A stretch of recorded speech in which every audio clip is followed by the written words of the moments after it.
दोस्तों, मैं डॉक्टर राखी काम्बोज हिंदी प्रश्नोत्तरी लेकर उपस्थित हूँ आप सभी के समक्ष। सभी को सुबह का नमस्कार। शुरू करते हैं आज की प्रश्नावली। और जैसे कि आप सभी जानते हैं, यूपीएचएससी ने कल विषयवार अपनी तिथि घोषित कर दी है, किसका पेपर किस शिफ्ट में होगा, किस विषय का। आज सेंटर डिस्ट्रिक्ट डिस्क्लोज कर दिए जाएंगे। तो अब हमारे पेपर के ज़्यादा दिन नहीं बचे हैं, इसलिए अपने पेपर की तैयारी अच्छे से करते रहिए। और इसी के साथ हम शुरू करते हैं आज की प्रश्नावली, जो कि हमारी किसी एक विधा से नहीं, आज इसमें मिश्रित प्रश्न मिलेंगे आपको। हमारा पहला प्रश्न है आज का, आदि अंत जस गाथा अहे, लिखी भाषा चौपाई कहे, पंक्ति में भाषा शब्द का तात्पर्य किससे है?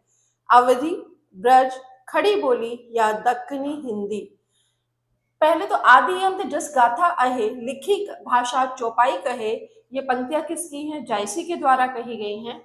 अब जायसी की भाषा क्या रही है? जायसी की भाषा रही है अवधि।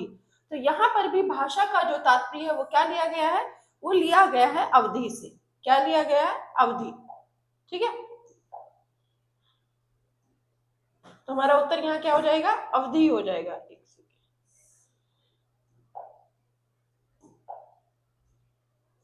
ठीक, नेक्स्ट प्रश्न की ओर बढ़ते हैं। पूर्व से पश्चिम की ओर बोली जाने वाली बोलियों का कौन सा वरीयता क्रम सही है? बोलियां ये उत्तर प्रदेश की बोलियां हैं। अब इसमें पूछा है पूर्व से पश्चिम की ओर क्रम लगाना है। यदि हम पूर्व की ओर से चलते हैं, पश्चिम की ओर आते हैं, तो कौन कौन सी बोलियां रास्ते में होंगी? अवधि क्षेत्र हमें पता है, लखनऊ वाला जो बेल्ट है, भोजपुरी जो हमारा गोरखपुर वाला एरिया है, देवरिया वाला, यानी कि बिहार से मिलता हुआ, वहां हमारा भोजपुरी है। और खड़ी बोली की बात करते तो पश्चिमी उत्तर प्रदेश, और ब्रज की बात करते हैं तो मथुरा, आगरा वाला क्षेत्र। तो इस आधार पर हम देखते हैं कि हमारा पहले पूर्व की तरफ से हमें चलना है, तो गोरखपुर वाला एरिया में कौन बोली जा रही है? भोजपुरी। तो सबसे पूर्व में कौन सी जा रही है? भोजपुरी। भोजपुरी के बाद क्षेत्र आता है अवधि का, अवधि के बाद क्षेत्र आता है ब्रज का, और ब्रज के बाद पश्चिमी उत्तर प्रदेश के अंतर्गत क्षेत्र आता है खड़ी बोली का।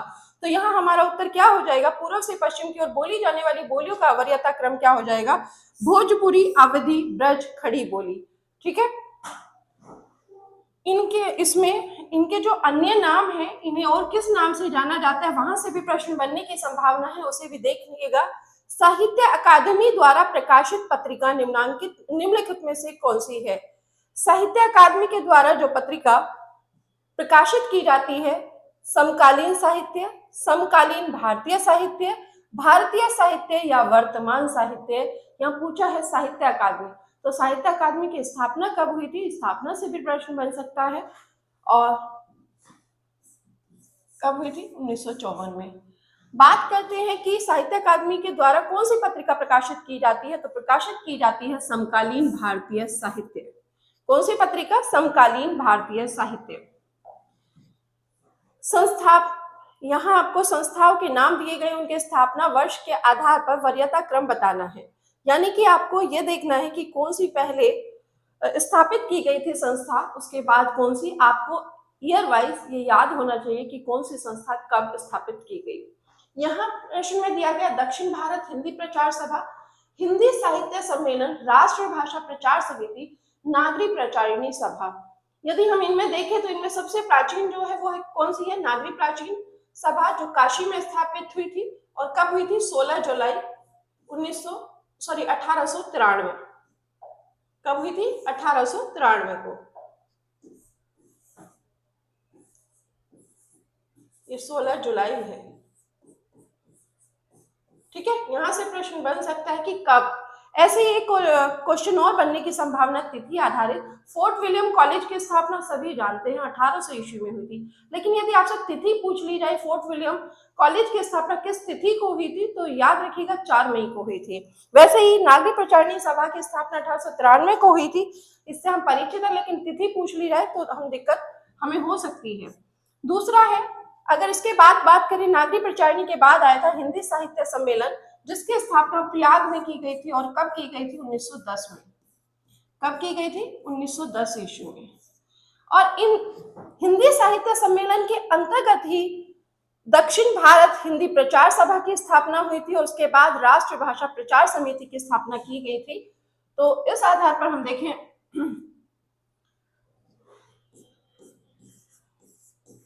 1928 में, तो आप देखेंगे कि आपके पास सबसे पहले जो 4 है वो ऑप्शन में होना चाहिए। 4 किस में आ रहा था? एक में ही 4 दिखाई दे रहा है, 4, 2, 1, 3। नागरिक प्रचारणी सभा, हिंदी साहित्य सम्मेलन, दक्षिण भारत हिंदी प्रचार सभा और राष्ट्र भाषा प्रचार समिति। इसका 1920। ठीक है, तो इस आधार पर आप प्रश्न कर पाएंगे। यहाँ संस्थाओं से भी प्रश्न इनसे लगातार बनते हैं, ये हमें ध्यान रखना। और हाँ, एक और बात ध्यान रखिएगा, जब हम बात करें हिंदी साहित्य सम्मेलन की, तो इस संस्था के द्वारा एक पत्रिका निकाली जाती है, उसका नाम है मर्यादा।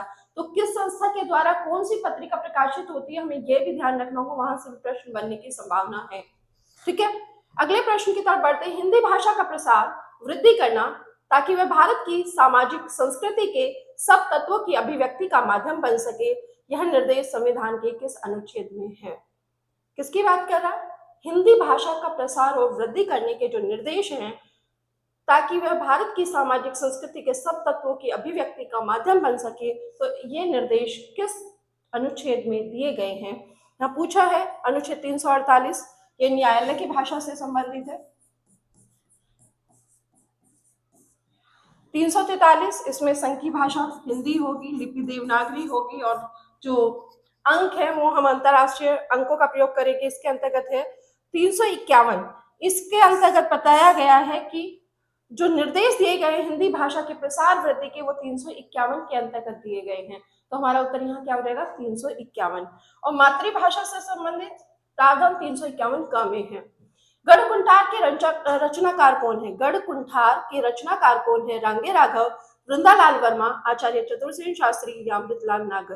तो जब गढ़कुंठार की बात आती है, ऐतिहासिक उपन्यास है, तो यह इसके रचनाकार कौन है? वृंदालाल वर्मा। ठीक है, रस को ब्रह्मनंद सहोदर मानने वाले कौन है? रस को ब्रह्मनंद सहोदर मानने वाले कौन है? रस निष्पत्ति के सिद्धांत के अंतर्गत यह बात कहते हैं। रस को ब्रह्मनंद सहोदर कहते हैं, भरत मुनि कहते हैं, भामा, अभिनव गुप्त या दंडी। तो ध्यान रखिए, भरत मुनि तो रस के प्रवर्तक हैं। ठीक है, क्या है? रस के प्रवर्तक हैं।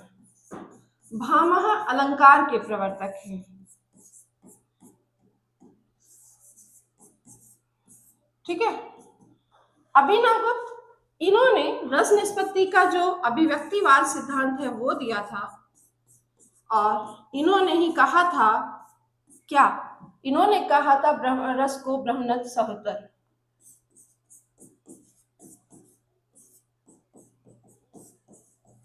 रस निष्पत्ति सिद्धांत दिया था इन्होंने। ठीक है, और दंडी ये अलंकारचार्य हैं और इनकी जो पुस्तक है काव्यदर्श, वो याद रखना है, कई बार पूछी गई है। काव्यदर्श किसकी रचना है?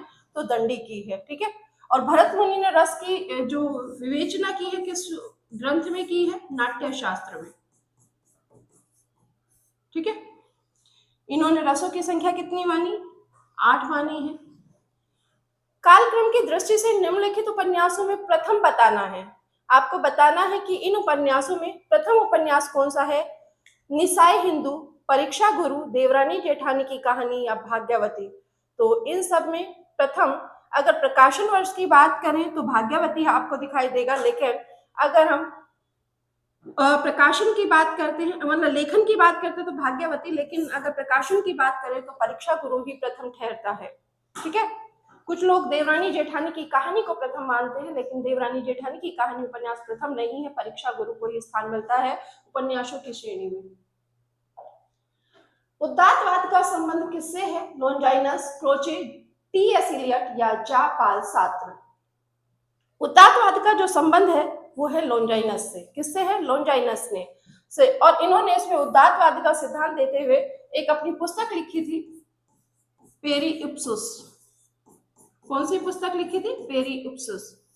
ठीक है, तो इसे ध्यान रखना है क्योंकि पेरीपोएटिक्स अरस्तु की है और पेरिप्सुस लॉन्जाइनस की है। जहां कारण होते हुए भी कार्य संपन्न ना हो, वहां कौन सा अलंकार होता है? जहां कारण तो है लेकिन कार्य न हो रहा हो, वहां कौन सा अलंकार होता है? कारण होते हुए भी, अर्थात हम कहते हैं कारण और कार्य को समझ लीजिए। अगर हम कह रहे हैं कि हमें पानी पीना है तो उसके पीछे कारण है कि प्यास लगी है, तो यहाँ कहता है कारण है लेकिन कार्य संपन्न नहीं हो रहा। प्यास बुझाने के लिए पानी चाहिए, नहीं कारण उपस्थित है जिससे हम अपना काम कार्य कर सकते हैं, लेकिन वो कार्य फिर भी संपन्न नहीं हो रहा। तो ऐसी जगह हम कहते हैं इसको विशेषोक्ति अलंकार। क्या कहते हैं? विशेषोक्ति अलंकार। अर्थात ऐसा विशेष परिस्थितियों में ही कहा जा सकता है। जैसे नदी बीच मीन प्यासी, तो ये क्या है? नदी पानी के बीच नदी बीच मीन प्यासी, मछली जो है पानी के बीच में है फिर भी वह प्यासी है। तो यहाँ क्या है? यहाँ विशेषोक्ति है कि ऐसा विशेष रूप से ही हमें देखने को मिल सकता है, कहा जा सकता है। तो वहां इसकी जो परिभाषा अलंकार के अंतर्गत दी जाती है वह है कि जहां कारण के होते हुए भी कार्य संपन्न ना हो, वहां विशेषोक्ति अलंकार होता है। कारण कार्य से संबंधित 3 अलंकार बनते ही, याद रखिएगा। एक होता है जहां कारण के होते हुए भी कार्य ना हो,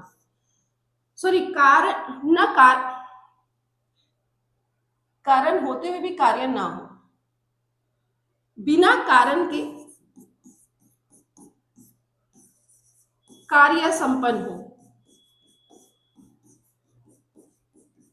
क्योंकि बिना कारण के तो आपको पता चल गया, उस कारण के होते हुए कार्य संपन्न नहीं होता, यह पता चल गया।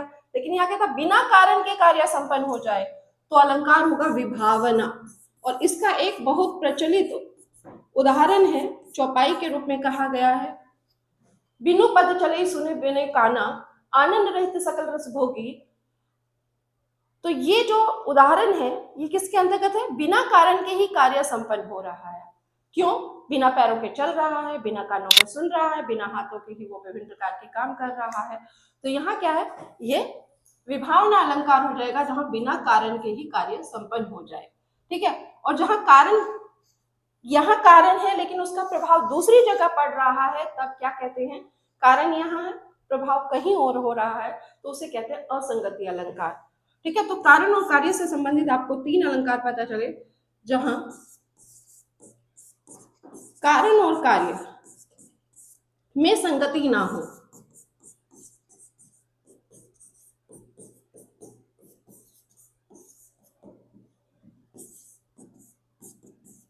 वहां कौन सा अलंकार होता है?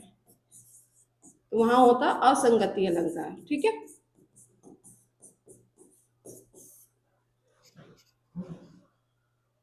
बात समझ में आई? तो ये कारण और कार्य से संबंधित अलंकार, यहाँ आपका असंगति भी हो गया, विभावना आपको पता चल गया, विशेषोक्ति इसके अंतर्गत आ गया। अगला प्रश्न है, सूखा श्री कृष्ण के गुलाम राधा रानी के, पंक्ति किस कवि की है? सूखा श्री कृष्ण के गुलाम राधा रानी के, ये पंक्ति किसके द्वारा दी गई है? घनानंद, आलम, भारतेंदु हरिश्चंद्र या फिर रसलीन? तो किसके द्वारा दी गई है ये पंक्ति? सूखा श्री कृष्ण के गुलाम राधा रानी के, ये दी गई है पंक्ति भारतेंदु हरिश्चंद्र के द्वारा। किसके द्वारा दी गई? भारतेंदु हरिश्चंद्र के द्वारा। घनानंद किस युग के हैं? रीति काल के हैं, और रीति काल में भी किस धारा के हैं? रीति मुक्त धारा के कवि हैं। आलम भी रीति मुक्त धारा के कवि हैं। रसलीन ये किस युग के कवि हैं? ये भी आपके रीतिकालीन कवि में उनकी गिनती होती है। अंधा युग नाटक में मर्यादा का प्रतीक पात्र कौन है?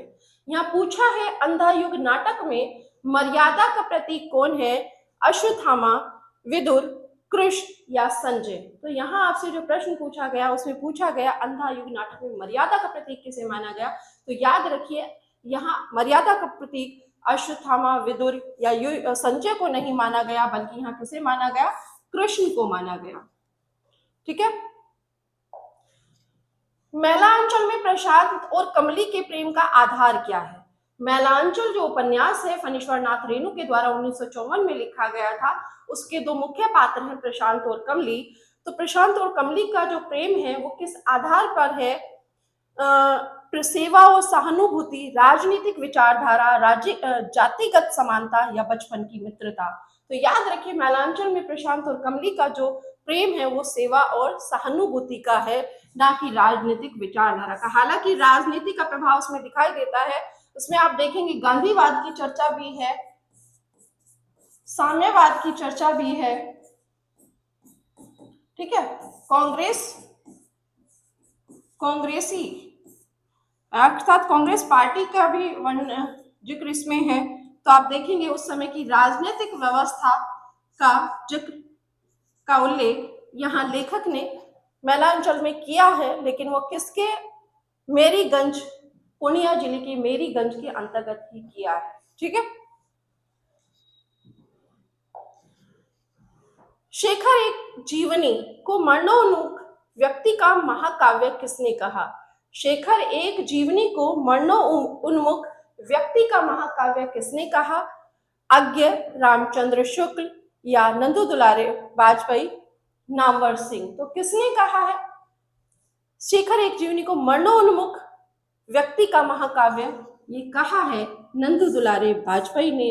और शेखर एक जीवनी किसका उपन्यास है? अज्ञे का उपन्यास है।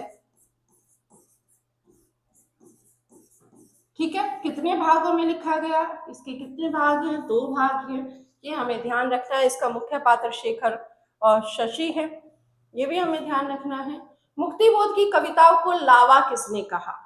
ये आज का अंतिम प्रश्न है कि मुक्तिबोध की कविताओं को लावा किसने कहा? प्रभाकर माचवे, शमशेर बहादुर सिंह, नामवर सिंह, अशोक वाजपेयी। तो मुक्तिबोध की कविताओं को लावा कहा शमशेर बहादुर सिंह ने। और जब बात मुक्तिबोध की आती है तो इनकी प्रसिद्ध कविता अंधेरे में, और इनकी एक और कविता है लंबी कविता ब्रह्म राक्षस। ठीक है। तो इस तरीके से इन्होंने 2 काव्य संग्रह लिखे, चांद का मुंह टेढ़ा है और भूरी भूरी खाक धूल, ये इनके 2 काव्य संग्रह हैं। इस आधार पर आज की जो प्रश्नावली है वो पूर्ण हुई। कल फिर प्रश्नावली लेकर उपस्थित होंगे। तब तक के लिए सभी को नमस्कार। अपना ध्यान रखिए, पढ़ते रहिए, फिर मिलते हैं।